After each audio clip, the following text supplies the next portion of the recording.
Dios les bendiga y bienvenidos a una nueva emisión, una nueva entrega, una nueva enseñanza. Nosotros somos la comunidad cristiana Los Cocuyos. Yo soy el pastor Jonathan Labrador y bienvenidos una vez más. Estamos en la serie del Evangelio según San Marcos, llegando a la enseñanza número 49 de esta serie. Estamos comenzando hoy el capítulo número 13 y es un mensaje complicado. Quizás nos vamos a encontrar con que algunos le den otra enseñanza distinta. Ante eso tengamos humildad para recibir del Señor, de su palabra. Y ante las diferencias tengamos caridad para acercarnos a otros y poder entender que quizás no son doctrinas esenciales, cardinales de la fe cristiana, pero sí son temas como los eventos del futuro, del milenio, la tribulación, en qué momento viene Cristo, antes o después, o durante el transcurso de la tribulación. En todo caso, son distintas posturas, pero ante todo eso, quiero pedirte que prestemos atención al mensaje de Cristo a través de este texto, de esta enseñanza. El título, El siervo de Dios y el principio del fin. El siervo de Dios y el principio del fin. Marcos 13, los primeros 13 versículos de este capítulo. Quiero tener una palabra de oración antes. Señor, guía nuestro corazón a través de la enseñanza de la Escritura y que podamos tener nuestros sentidos sensibles y alineados a ti. Ayúdanos a recibir tu palabra por fe y que ella traiga y genere fe en nuestra vida. Porque la fe es eso, un don tuyo, un regalo. Es de tu beneplácito darlo a cada uno y ella viene a través del oír la palabra. Y el oír tu palabra que es verdad. Ayúdanos, Señor, a recibir tu palabra. Señor, toma nuestros sentidos en el nombre poderoso de Jesús, tu Hijo amado, y te doy gracias. Y gracias por cada uno de los que estará hoy recibiendo esta palabra. Allana nuestros corazones para tu gloria y honra, también para nuestra bendición. Amén y amén. Quiero que me acompañes. Está en Marcos capítulo 13. También lo encuentras en Mateo capítulo 24, el texto paralelo en el Evangelio según San Mateo. También en Lucas capítulo 21. Marcos 13, Mateo 24, Lucas 21. El siervo de Dios y el principio del fin. Vamos a leer entonces Marcos capítulo 13 versos 1 al 13. Cuando salía del templo, uno de sus discípulos le dijo: Maestro, mira qué piedras y qué edificios. Y Jesús le dijo: ¿ves estos grandes edificios? ¿Lo ves? No quedará piedra sobre piedra que no sea derribada. Esto no es cualquier cosa lo que Jesús está diciendo. Y estando él sentado en el monte de los olivos, frente al templo, Pedro, Jacobo, Juan y Andrés le preguntaban aparte en privado: Dinos, ¿cuándo sucederá esto? ¿Qué cosa? Bueno, el que sea derribada la piedra sobre piedra. ¿Cuándo sucederá esto y qué señal habrá cuando todas estas cosas se hayan de cumplir? Y Jesús comenzó a decirles: mirad que nadie os engañe. Muchos vendrán en mi nombre diciendo: yo soy el Cristo, y engañarán a muchos. Y cuando oigáis de guerra y de rumores de guerra, no os alarméis. Es necesario que todo esto acontezca, pero todavía no es el fin. Porque se levantarán nación contra nación y reino contra reino, y habrá terremotos en diversos lugares, y habrá hambres. Esto solo es el comienzo de dolores. Pero estad alerta. Esto es una precaución, una advertencia. Así es el amor de Dios, así es el corazón compasivo de Jesús. Siempre alertándonos y te pido desde ya que estas palabras calen en tu corazón. Pídele al Espíritu Santo que estas palabras calen, porque Jesús nos ama de tal manera que nos alerta. Mira, esta es una palabra de ánimo, de aliento, de alerta para nosotros hoy. Pero estad alerta. ¿Por qué? Porque os entregarán a los tribunales y seréis azotados en las sinagogas y compareceréis delante de gobernadores y reyes por mi causa, para testimonio a ellos. Pero primero el evangelio debe ser predicado a todas las naciones. Jesucristo está dando directrices, está sentando las bases, criterios de aceptación del que podamos decir estamos en el final de los tiempos. Pero primero el evangelio debe ser predicado a todas las naciones. Aún quedan muchas personas por recibir la palabra de verdad. Aún queda un trabajo titánico, mi amado, en cuanto a la traducción de la Biblia a muchos lenguajes, idiomas, dialectos que aún no han sido traducidos. Eso está hoy paulatinamente sucediendo, pero aún queda mucho trabajo por hacer. Verso 10, pero primero el evangelio debe ser predicado a todas las naciones. Y cuando os lleven y os entreguen, no os preocupéis de antemano por lo que vais a decir, sino que lo que os sea dado en aquella hora, eso hablad. Porque no sois vosotros los que habláis, sino el Espíritu Santo. Y el hermano entregará la muerte al hermano y el padre al hijo, y los hijos se levantarán contra los padres y les causarán la muerte. Y seréis odiados de todos por causa de mi nombre, y seréis odiados de todos por causa de mi nombre. Pero el que persevere hasta el fin, esta es una promesa, pero el que persevere hasta el fin, ese será salvo. Mi amado, son palabras fuertes, son palabras del fin. Jesucristo anticipa el fin, pero veamos qué interpretación le damos. Te pido que tengas paciencia con este siervo. Te pido que tengas paciencia para con la comunidad cristiana de Los Cocuyos. Esta es la interpretación que el Señor nos ha dado, que hemos recibido en el corazón. Estas son palabras que el Señor ha puesto en nosotros. Queremos darle y queremos compartirla contigo, que sea de ánimo, de aliento, de esperanza, también de alerta para cada uno de nosotros. Este es lo que se llama el famoso Sermón del Monte de los Olivos. No podemos confundirlo con el Sermón del Monte, las Bienaventuranzas de Mateo, capítulo 5 al 7. Este es otro sermón famosísimo, el Sermón del Monte de los Olivos. Es la enseñanza incluso más extensa, más larga de Marcos. Marcos no nos tiene acostumbrados a una enseñanza tan larga, extensa, a nivel de escritos, de pluma, que haya invertido en el Evangelio. Marcos nos ha acostumbrado a enseñanzas cortas, inmediatamente, después de, casi de inmediato. O sea, son acciones rápidas, son ejecuciones de acciones rápidas, y esto es largo, es importantemente extenso para compararlo con el resto de los eventos de Marcos, pero también es uno de los pasajes más complejos de todo y difíciles de todo el Nuevo Testamento.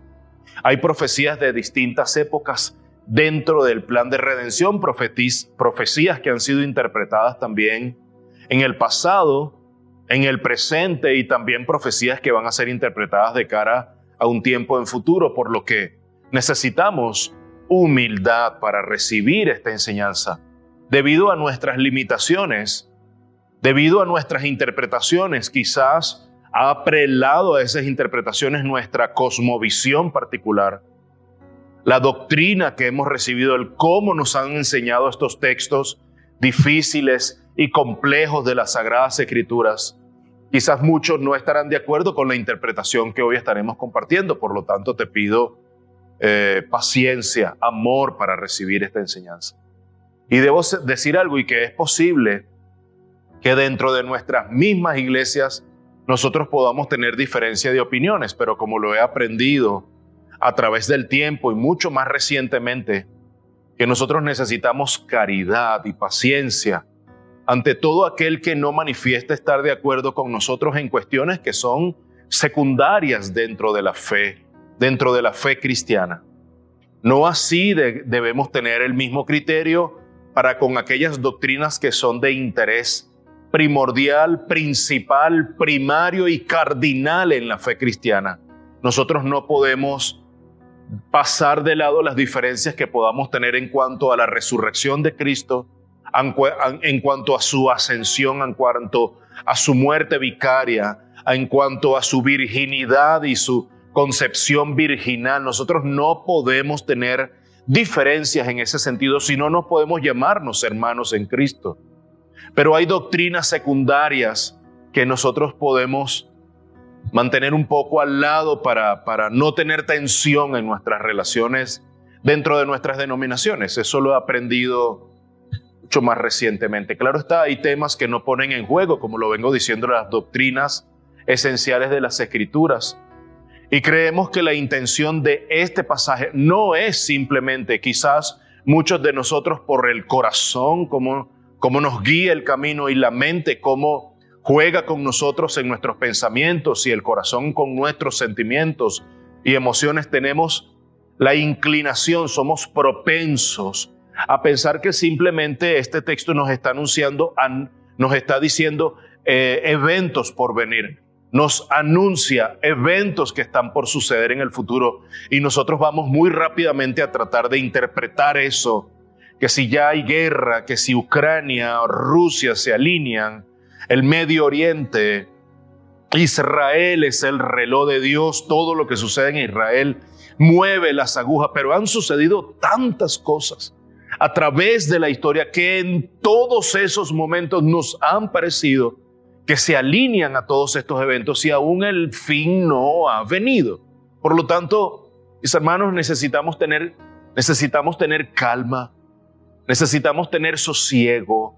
No podemos perder la esperanza, ni la paz, ni la tranquilidad cuando de estos textos complejos y difíciles se trata, y debemos llegarle a ellos con mucha humildad, pidiéndole al Espíritu Santo que nos dé entendimiento y discernimiento, y que podamos interpretarlo de la mejor manera, siempre para la gloria de Dios en primer lugar, y en segundo lugar para la edificación del cuerpo de Cristo. Por lo tanto, no creo que la intención sea simplemente anunciar eventos que están en el futuro, eventos por venir, sino mostrarnos un mejor camino. Recuerda, hice hincapié en una frase: estad siempre alertas. Alertas, por algo Cristo está diciendo: estén alertas, estén pendientes, estén ojo visor, no pierdan el panorama, no pierdan la visión, no se desanimen, no se desenfoquen, estén pendientes. Por algo Cristo está haciendo esa advertencia. Es para mostrarnos un camino mejor en el presente, para que podamos agradar a Dios en nuestra vida presente. Sí, están colocados futuros eventos, están allá en el porvenir, pero hoy, ¿cómo vivir hoy? Vamos a vivir en incertidumbre porque no sabemos la interpretación correcta, porque no sabemos cuándo Cristo viene, porque no sabemos qué va a suceder mañana. No, debemos tener calma y confiar que el Señor ya ha dispuesto absolutamente todo para que nosotros podamos resistir hasta el final. El Espíritu Santo es quien nos preserva hasta la venida de Cristo.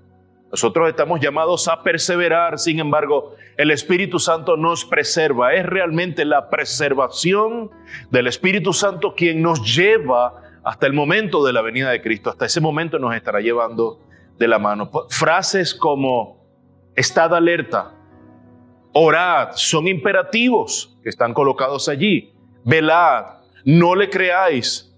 Versos 5, 9, 18, 21, 23, 28, 33, 35, 37. De este capítulo 13, nosotros vamos a leer, y ya leímos, y voy a exponer 2 puntos hasta el verso 13. Pero de ahí en adelante seguirá ya la semana que viene, Dios mediante, la desolación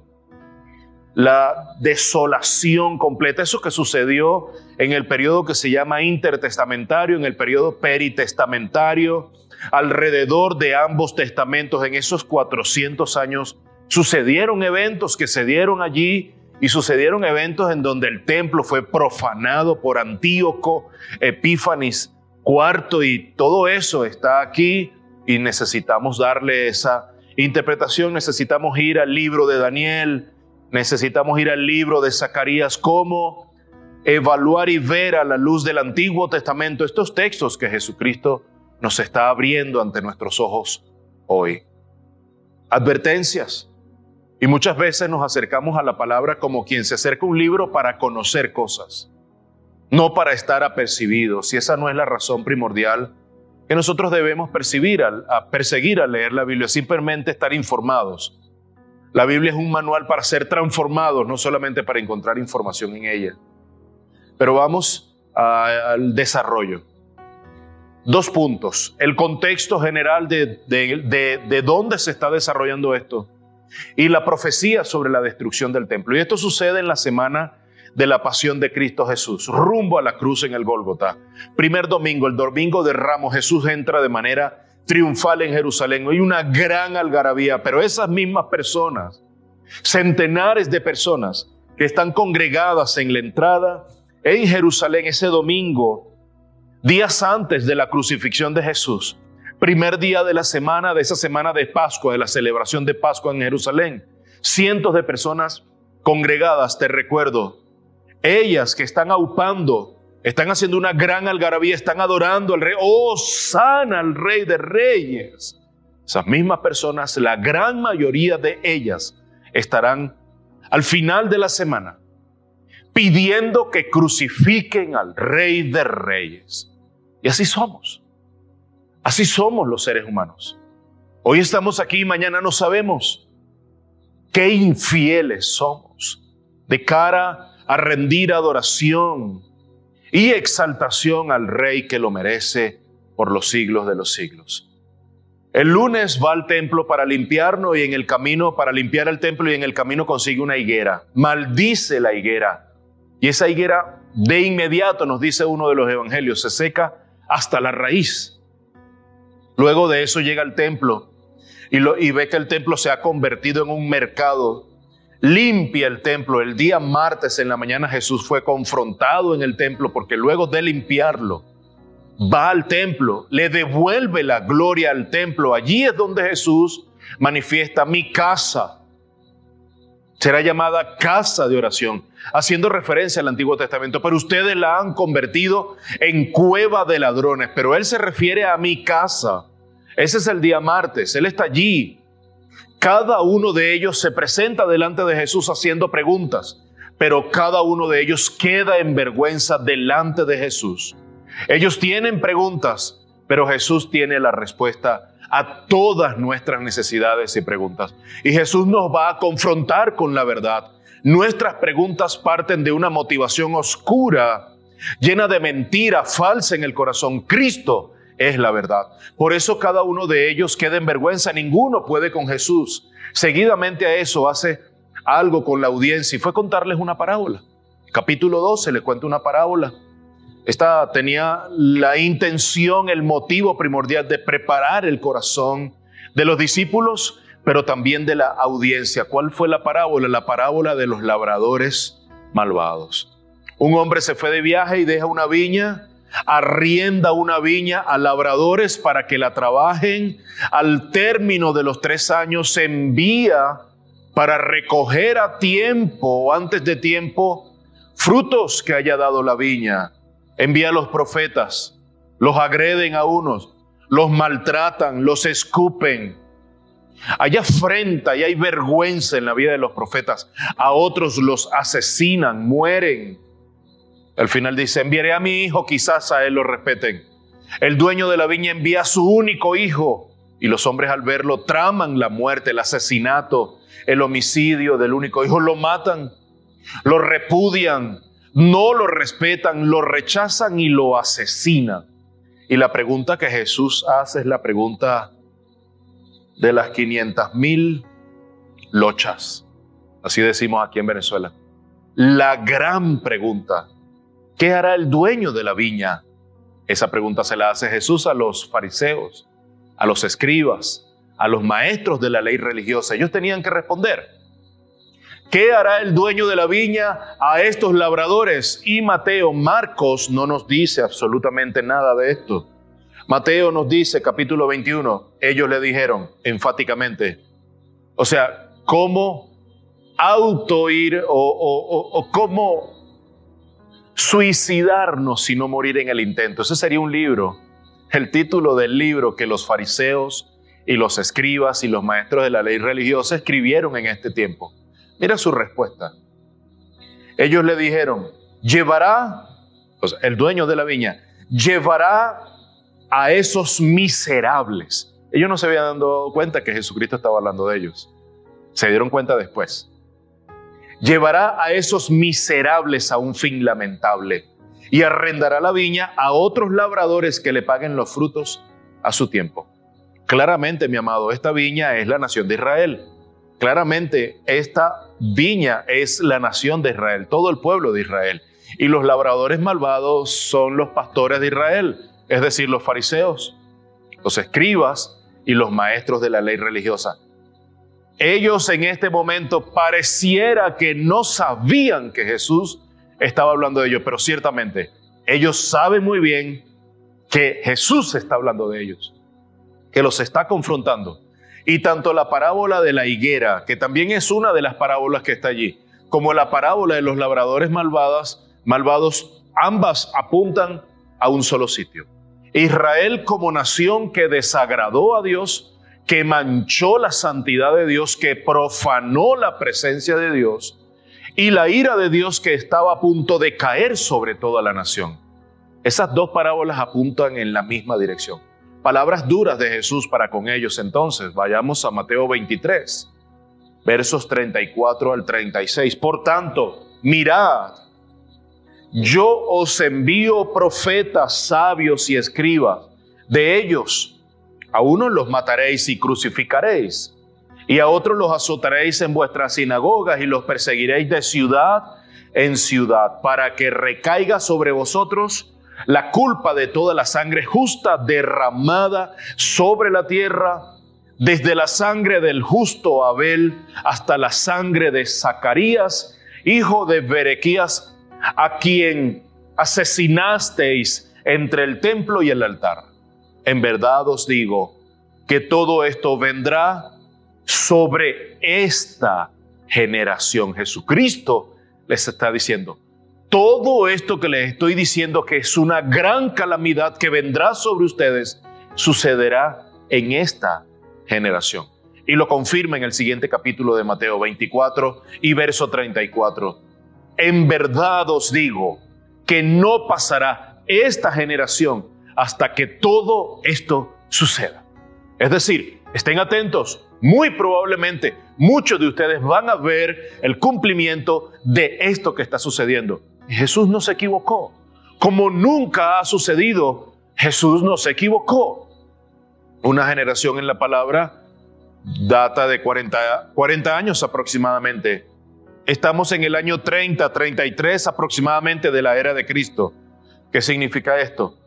Que va a suceder en el año 70 algo tremendamente importante en la historia de la iglesia y en la historia del pueblo de Israel, y no es más que determinante el cumplimiento de esta profecía que Jesucristo les había dado. Y vamos a ver el final del capítulo 23, versículo 37. Jerusalén, Jerusalén, la que mata a los profetas y apedrea a los que son enviados a ella. ¿Cuántas veces? Este es Jesús, lamentándose sobre la nación. ¿Cuántas veces quise juntar a tus hijos, como la gallina junta a sus pollitos debajo de sus alas, y no quisisteis?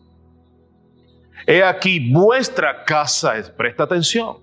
Antes Jesucristo había dicho, mi casa será llamada casa de oración. Ahora cambia el vocabulario, dice, he aquí vuestra casa, que hay un cambio importante. No podemos perder de vista esto. Se os deja desierta, porque os digo que desde ahora en adelante no me veréis más hasta que digáis, bendito el que viene en el nombre del Señor. Mi amado, Jesucristo había hablado del templo en términos de mi casa, capítulos antes, un día quizás antes, en términos de mi casa, ha sido convertida en cueva de ladrones. Y ahora dice, vuestra casa. ¿Qué significa esto, mi amado? No puede significar más que la casa de Dios ahora había pasado a ser un edificio más. Y por eso la pregunta de los discípulos, Maestro, ¿ves esas piedras y esos edificios?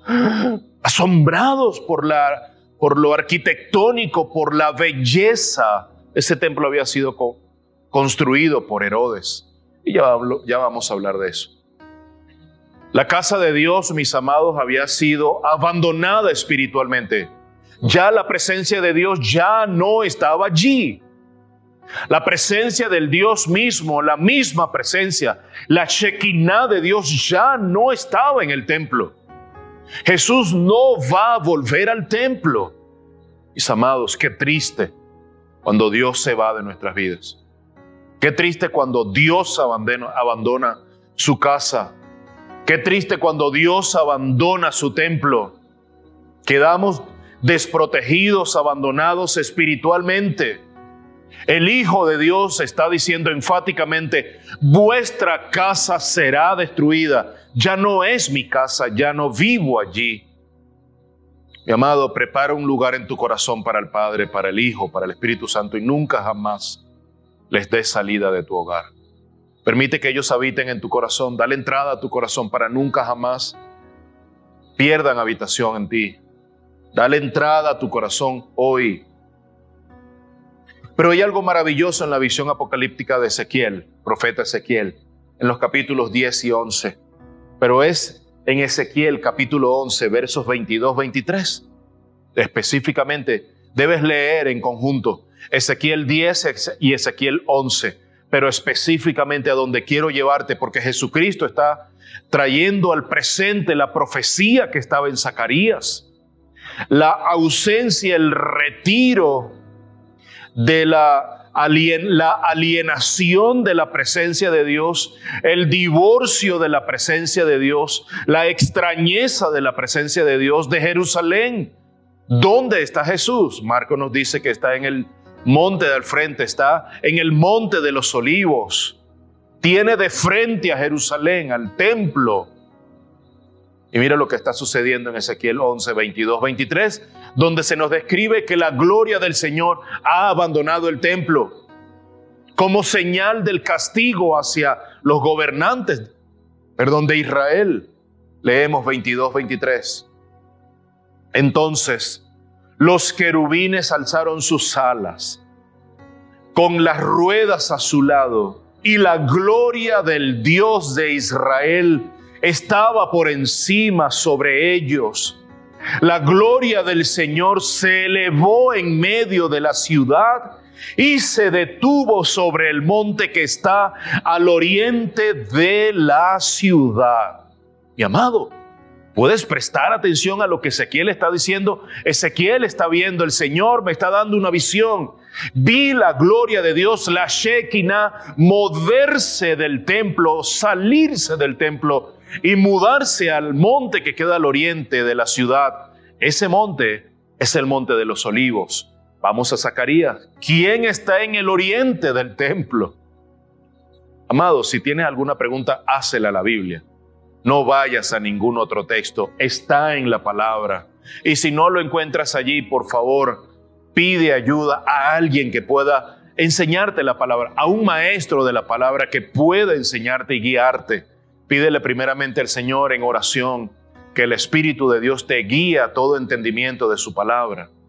Zacarías 14. ¿Qué monte estaba en el oriente? Zacarías 14, versos 3, 4.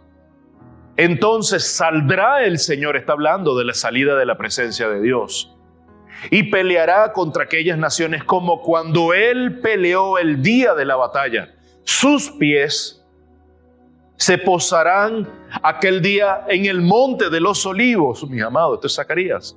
Tú puedes leer en conjunto Ezequiel capítulo 11, Zacarías capítulo 14, y te vas a percatar entonces lo que Jesús está diciendo, que la presencia de Dios ya allí no está. Mi casa. Mi casa no es esa. Esa es la casa de ustedes. No es mi casa. Ya yo no habito allí. Dios no habita allí. Mi amado, oremos porque nuestras iglesias, nuestros hogares, nuestras propias vidas sean el habitáculo, la habitación de Dios, la morada de Dios, mi amado. Somos templo del Espíritu Santo. Aleluya. Sus pies, verso 4 de Zacarías 14. Sus pies se posarán aquel día en el monte de los olivos que está frente a Jerusalén al oriente. Zacarías confirma lo que está diciendo Ezequiel, que Jesucristo está diciendo. La gloria de Dios se retira del templo y se posa en el monte de los olivos, antes de ser destruidos. ¿Por quiénes? Por los babilonios, 587 antes de Cristo. Y entonces aquí nos toca hacer algo de exégesis. Nos toca hacer un ejercicio de interpretación. Si la gloria de Dios, Ezequiel 11, Zacarías 14, nos está diciendo que la gloria de Dios se fue del templo y se fue al oriente, al monte que está al oriente del templo, que es el monte de los olivos, que se ha retirado la gloria de Dios, del Señor, del templo. Ya no está su presencia en el templo. Mis amados, ¿quién es la manifestación gloriosa del Dios invisible? ¿De quién hablan las Escrituras? ¿Quién es la gloria de Dios visible de ese Dios invisible? Mis amados, Juan 1:14. El apóstol Juan nos ha dejado el génesis del Nuevo Testamento.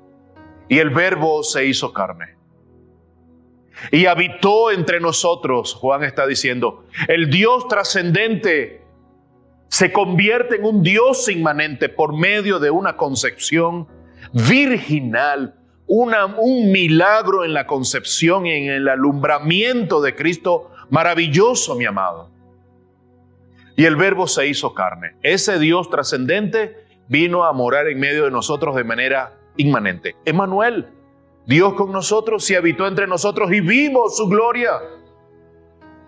Gloria como del unigénito del Padre, lleno de gracia y de verdad. Mi amado Jesucristo, Jesús, el que está hablando con los discípulos, el que está encarando a los líderes religiosos, maestros de la ley religiosa, Jesús es la encarnación de la gloria de Dios en medio nuestro. Jesús es Dios. Jesús es completa y suficientemente Dios. Jesús es completa y suficientemente hombre.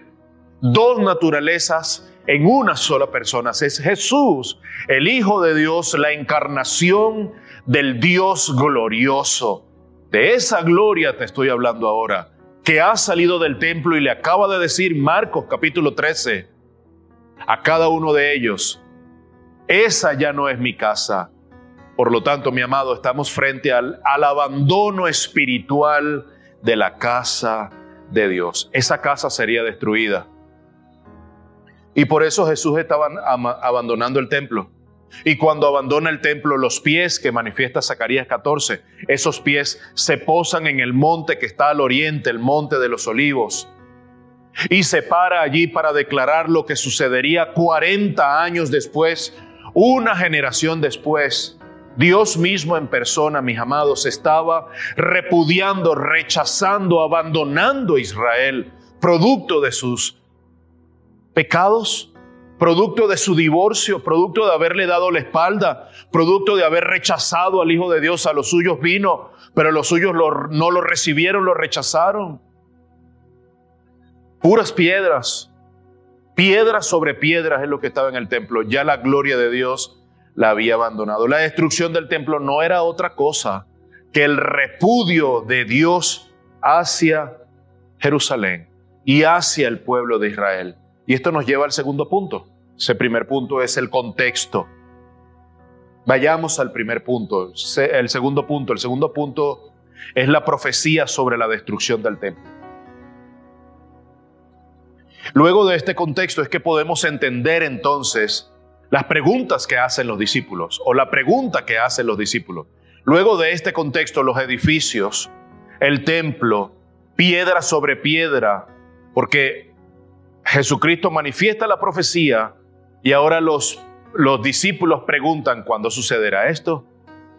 ¿Cuándo va a suceder que esta casa va a estar destruida? Verso 1.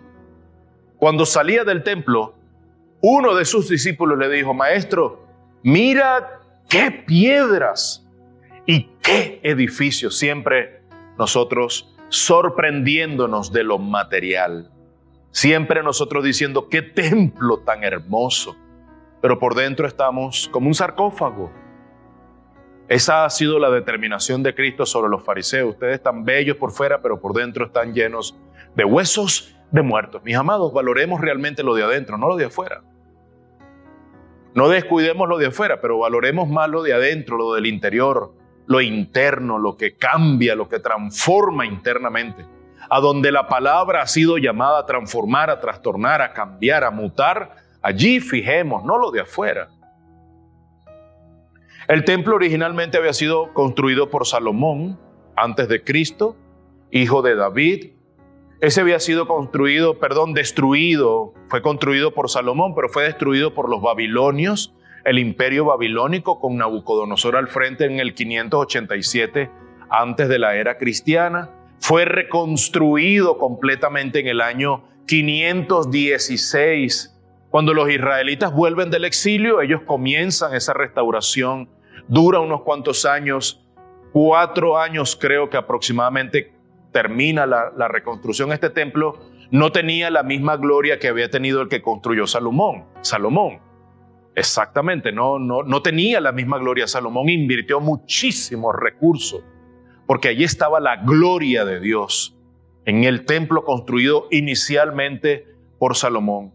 Ahora, este templo, ¿quién lo construye? En el 19 a.C., Herodes el Grande inicia la reconstrucción masiva de este templo. El 516 es reconstruido por los judíos que vienen del exilio, pero Herodes el Grande inicia una reconstrucción masiva, completa del templo en el 19 a.C. Y ninguna de las obras que construyó Herodes posteriormente se compara con este templo que construyó en Jerusalén. Fue una obra magnífica. Tardaron 46 años en construir este templo. ¿Cómo lo sabemos? Cuando lees Juan, capítulo 2, verso 20, te percatas. Te invito a esa tarea, a leer Juan 2, 20. Te vas a percatar de lo que está allí. Este templo fue levantado en 46 años y tú dices que en 3 días será reconstruido. ¿Cómo es eso? El templo fue una obra majestuosa llevada a cabo por Herodes. El terreno abarcaba aproximadamente la cantidad de 12 canchas de fútbol unidas una tras otra. Ese era el lugar, el territorio completo, el espacio que abarcaba todo el terreno de la construcción de este templo. La mayoría del templo estaba cubierta de oro. Era algo esplendoroso, maravilloso, suntuoso. Y bueno, así vemos esto, podemos llegar a pensar entonces que ese edificio, por lo tanto, era la casa de Dios. En términos mayúsculos, en términos gigantescos, magnánimos, podemos llegar a decir, por esta data que estamos teniendo, por lo que conocemos de la historia, que ese templo era un templo intocable.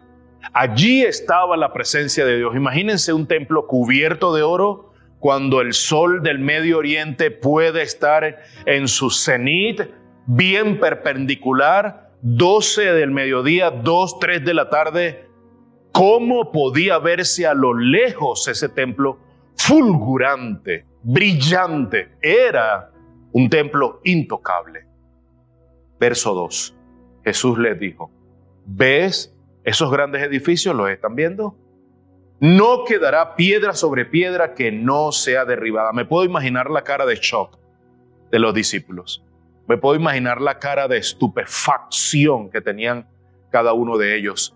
Y Jesucristo no está haciendo nada más que anunciando la destrucción del templo y de la ciudad de Jerusalén a causa de la ira de Dios, porque Israel había rechazado al Hijo de Dios, al Mesías.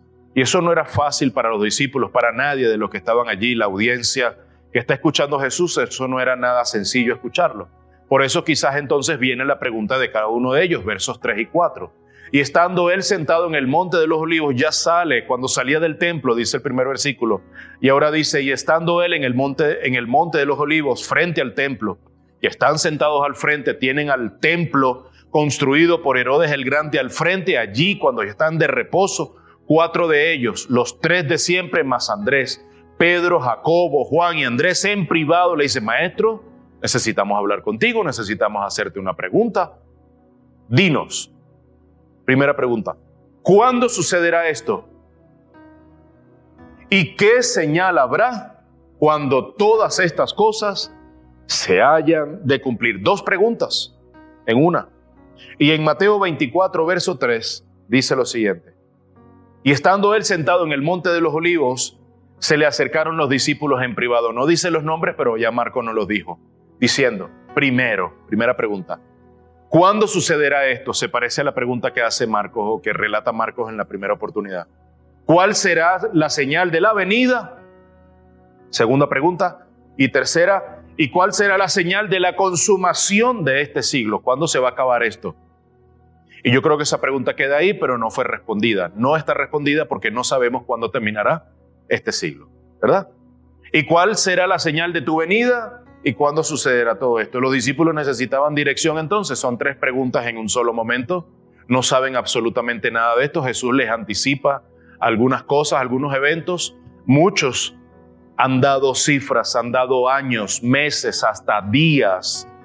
1800 tanto, 1700 tanto, 1900 tanto al principio del siglo XIX, al principio del siglo XX. Nos hemos aventurado a dar fechas y todas y cada una de ellas sistemáticamente han errado en el blanco y han tenido que dar un paso atrás. Mis amados, para ser sinceros y para ser sabios y guardar el corazón, por favor, abstengámonos de fijar fecha. Estemos sacando cálculos, no tiene sentido. Esto no está puesto allí con ese motivo, propósito, para que nosotros saquemos cálculos, sino para que estemos alertas. Eso sí, para que estemos alertas.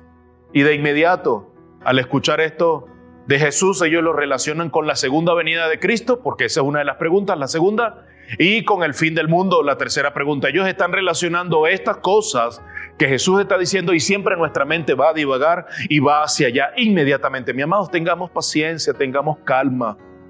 Mi amado, hay suficiente trabajo por hacer.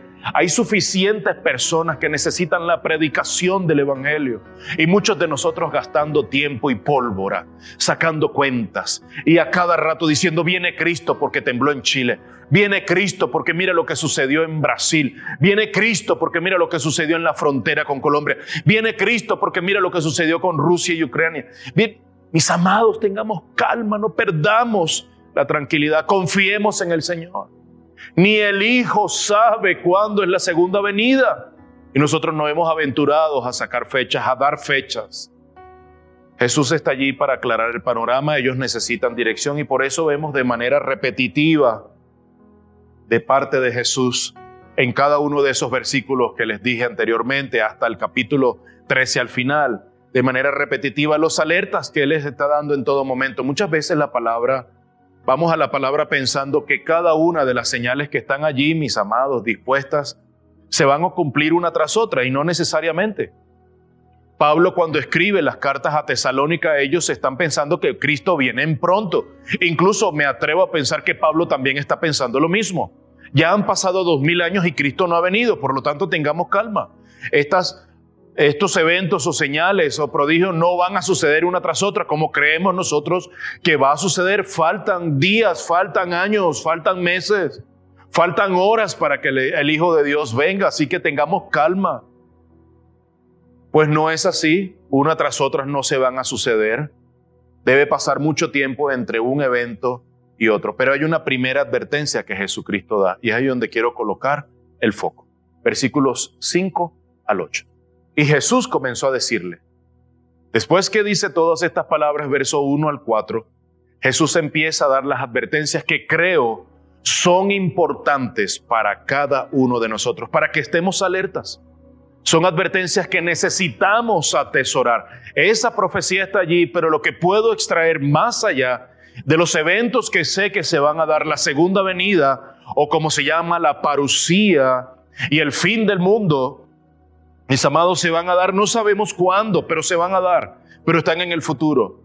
Pero hay advertencias que son para nosotros en el tiempo presente. Nos hemos dedicado y nos hemos preocupado por los eventos en el futuro que no sabemos cuándo van a suceder y hemos dejado a un lado estas advertencias, recomendaciones, alertas que podemos aplicar en el tiempo presente. Primera advertencia. Versos 5 al 8. Y Jesús comenzó a decirles, esto es a los discípulos, mirad, que nadie os engañe, pendiente, ojo visor, que nadie os engañe. Muchos vendrán en mi nombre diciendo, yo soy el Cristo, y engañarán a muchos. Muchos serán engañados, mis hermanos. Muchos han sido engañados. Muchos han caído fácilmente, mi amado. No sé dónde está hoy el cuerpo de Cristo. ¿Qué ha pasado con el discernimiento en el Espíritu? ¿Qué ha pasado con nuestras disciplinas espirituales, con la lectura de la palabra, con la oración, con nuestra vida de oración?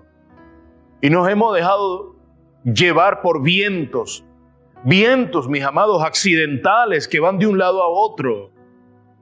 Y muchos han caído. Muchos vendrán en mi nombre diciendo yo soy el Cristo y engañarán a muchos. Verso 7. Y cuando oigáis de guerra y de rumores de guerra, recientemente, guerras y rumores de guerra, ¿cuántos noticieros cristianos de última hora se levantaron diciendo alerta, Cristo viene pronto? Dice, no os alarméis, no os alarméis.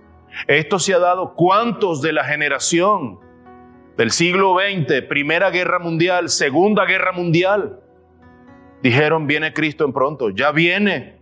Mire esta guerra, esto lo dijo la palabra, no os alarméis. Es necesario que todo esto suceda, mis amados, y seguirán sucediendo eventos catastróficos. Solamente te pido, ten fe y confianza en el Señor. No te alarmes, aférrate a Cristo Jesús firmemente, sigue perseverando en los caminos del Señor Jesús. Esa es nuestra alerta hoy, esa es nuestra advertencia. Es necesario que todo esto suceda, pero todavía no es el fin. ¿Cómo sé yo que no es el fin todavía, pastor? Verso 8. Porque se levantará nación contra nación. Sí, eso lo estamos viendo. Hay tratados de paz. Hay organismos multilaterales, internacionales, que deberían garantizar la paz entre las naciones que han suscrito esos pactos. Hay organismos internacionales llamados a preservar la paz y la seguridad de grandes regiones, pero no hacen nada. No sabemos. Hay un desequilibrio en el mundo completo, en el cosmos completo, mi amado, pero no se alarmen, aún no es el fin. Se levantará nación contra nación y reino contra reino, y habrá terremotos en diversos lugares, y habrá hambres. Eso lo estamos viendo. Esto solo es el comienzo de dolores. Puedo imaginarme a una mujer embarazada que está empezando a tener dolores. No pare de inmediato, mi amado. Cuando una mujer está empezando a tener contracciones, no es de inmediato, a menos que sea algo de emergencia.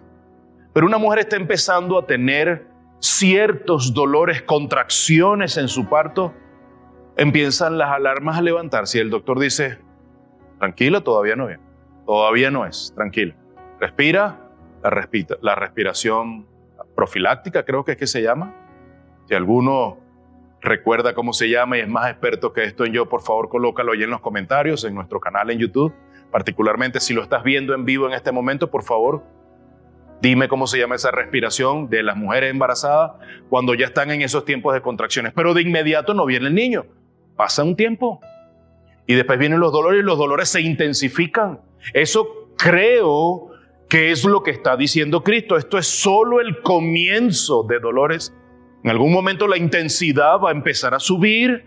En un momento las contracciones van a ser más seguidas. En un momento las dilataciones van a ser mucho más fuertes. Allí viene el alumbramiento. Allí vendrá el Hijo de Dios. Mis amados, no nos alarmemos por lo que estamos viendo. Hay tumultos, hay guerras, hay manifestaciones en nuestras naciones y en el mundo, en toda la región de Latinoamérica, en Europa, en Estados Unidos. Está candente la cosa. Pero Cristo dice, no nos alarmemos. Habrá terremotos en diversos lugares y habrá hambres. Esto es solo el comienzo de dolores. Pero Él les dice, y ahí es donde está el amor de Dios, la compasión del corazón de Cristo, el Hijo de Dios. Tengan cuidado.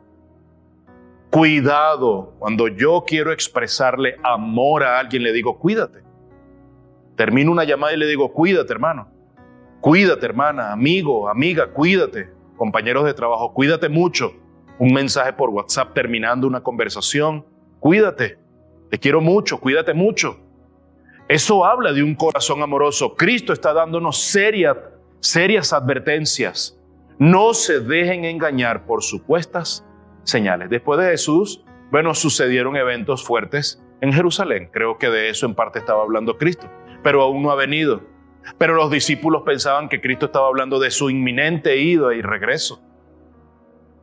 En solo un año, en Jerusalén hubo 4 emperadores romanos. Eso está contado dentro de los dolores. Esos dolores se han ido intensificando a través de las épocas, de los siglos y de los milenios, ciertamente. Esa advertencia de Jesús, mis amados, estén alertas, estén pendientes, estén cautelosos. Esa advertencia está vigente hoy y creo que es menester que nosotros prestemos atención a esta palabra hoy. Yo no sé cuántas veces he escuchado yo decir, esto es el fin del mundo. Ya se acabó esto. Ya esto es el fin. Yo no sé cuántas veces se han hecho predicciones de la venida de Jesús y todo eso ha sido mentira. Cuando la Primera Guerra Mundial se pensó que Cristo venía. Cuando la Segunda Guerra Mundial se pensó que Cristo venía. Cuando el holocausto nazi se pensó que Cristo venía. Cuando el coronavirus recientemente estuvo en medio de nosotros como pandemia, se pensó que Cristo venía. Amados, siempre fascinados nosotros por encontrar ese eslabón perdido del día y la hora. Pero la Biblia dice que nadie lo sabe. Y todas esas cosas seguirán sucediendo. Y aún dice, no será el fin y este es el principio de dolores. Esto será el comienzo, solo el comienzo de dolores. Y esto hace referencia a un parto, como les venía diciendo, de una mujer. No se sabe cuándo será el alumbramiento, pero por lo menos ya Cristo nos anunció. Tengan cuidado, estén alerta. Muchos dirán por ahí que yo soy el Cristo, pero lo están engañando. Cuidado. Nación contra nación, hijos contra padres, padres contra hijos, hermanos contra hermanas, esposos, se van a ir unos contra otros, tierra contra tierra, pero todavía no es el fin. Cuidado. Entonces, una primera advertencia, no se dejen engañar, mi amado, iglesia de Cristo. Necesitamos ser diligentes con el estudio de la palabra. Necesitamos ser diligentes con la vida de oración. Necesitamos ser diligentes con la búsqueda del Señor. Pidamos dirección, discernimiento al Espíritu Santo. Primera advertencia, no se dejen engañar por nadie. Segunda advertencia, versículos 9 al 13, esta es la etapa final. Pero estad alerta. Primera advertencia, no se dejen engañar. Cuidado, hay engañadores sueltos. Hay personas que están por allí, que están engañando a la iglesia. Se visten de oveja, huelen a oveja, se ponen colonias de estas de mentira, de estas colonias copias. No quiero mencionar ningún nombre de ninguna casa, pero ustedes saben muy bien de lo que estoy hablando, pero a las 2 horas ya eso no huele. No hay fragancia. Esos que dicen ser, pero no lo son, se visten de oveja. Al principio huelen a oveja, pero después empezamos a ver las garras y los colmillos y las orejas bien paradas como un lobo. Pero estad alerta. ¿Por qué? Porque os entregarán a los tribunales y seréis azotados en las sinagogas y compareceréis delante de los gobernadores y reyes por mi causa para testimonio. Ustedes, la persecución que ustedes tendrán, será testimonio para cada uno de ellos.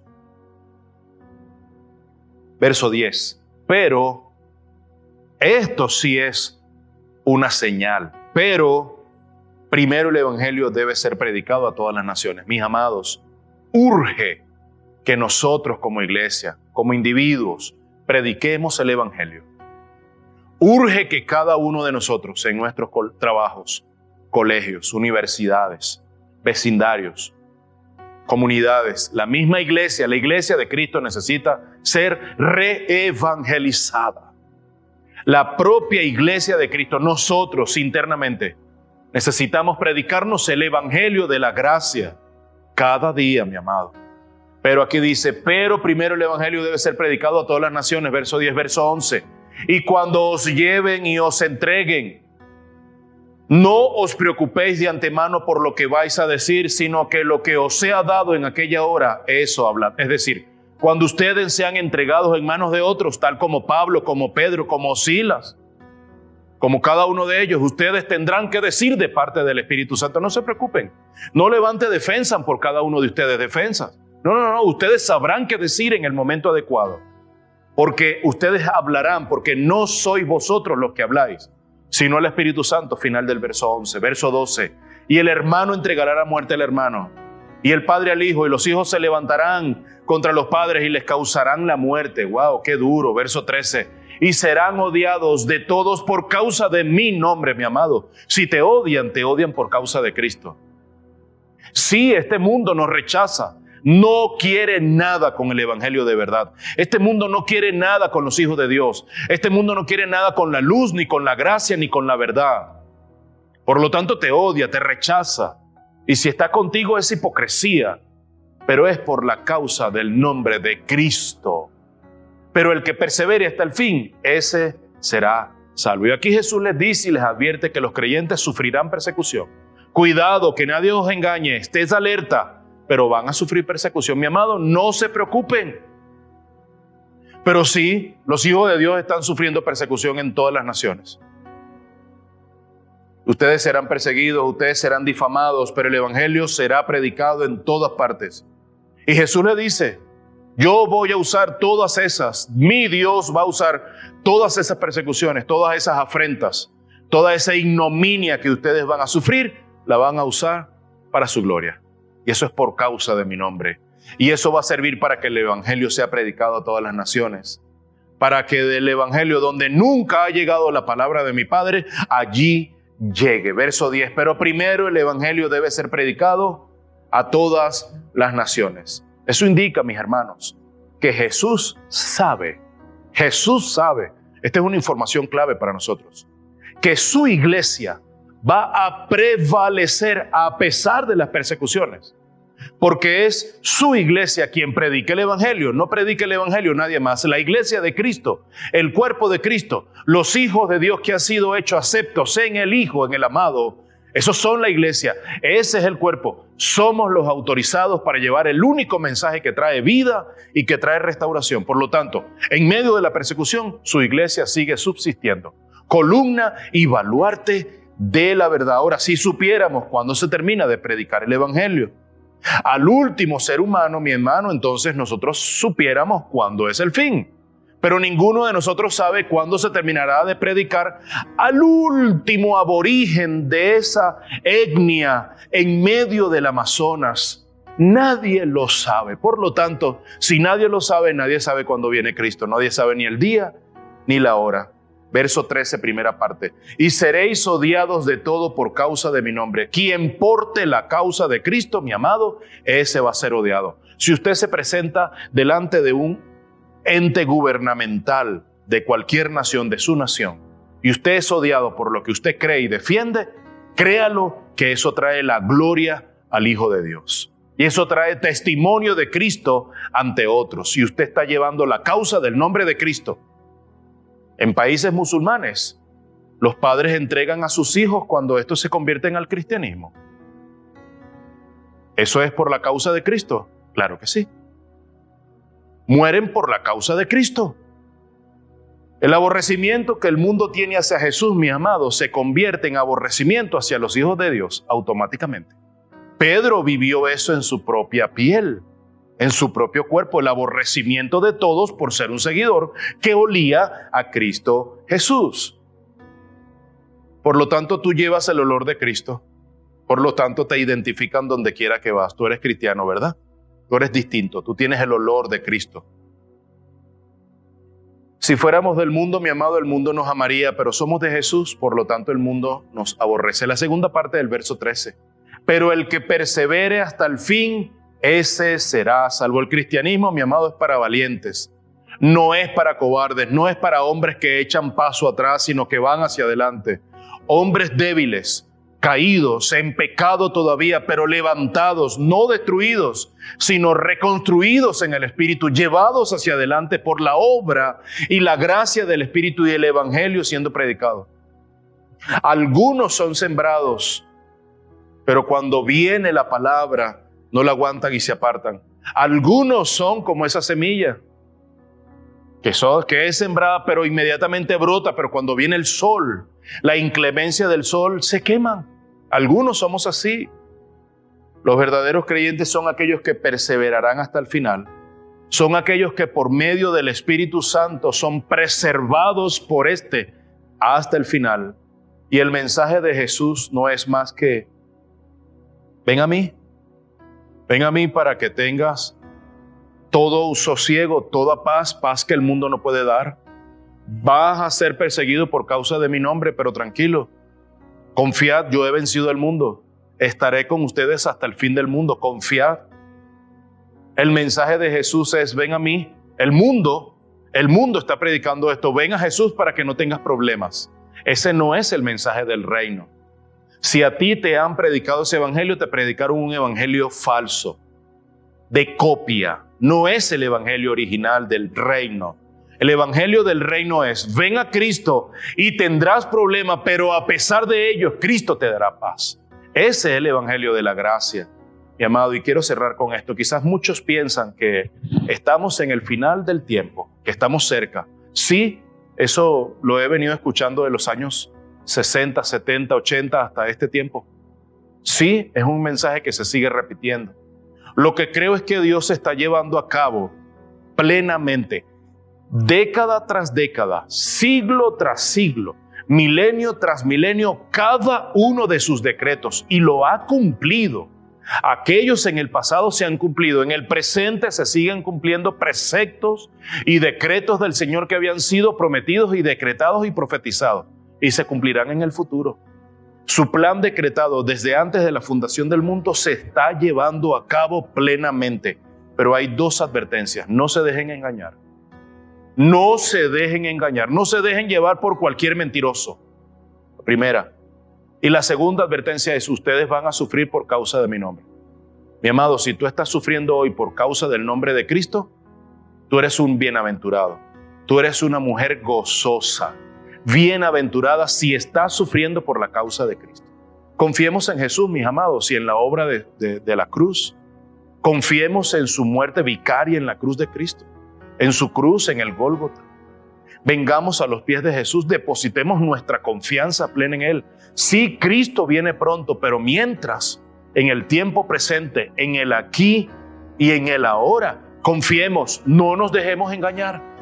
No nos dejemos engañar. No dejemos de confiar en la segunda venida de Cristo. Es un evento ciertísimo que va a suceder. El fin del mundo sí va a suceder. Mientras, no nos dejemos engañar y perseveremos hasta el fin del mundo. Pidámosle al Espíritu Santo que nos preserve en Cristo hasta su segunda venida. Oremos, mis amados. Amado Dios, te doy gracias por tu infinita misericordia y verdad. Gracias porque nos has preservado por medio de tu Espíritu hasta este día, hasta este momento. Y has preservado nuestro hogar, nuestra familia, nuestra iglesia, esta congregación. La has preservado hasta este momento.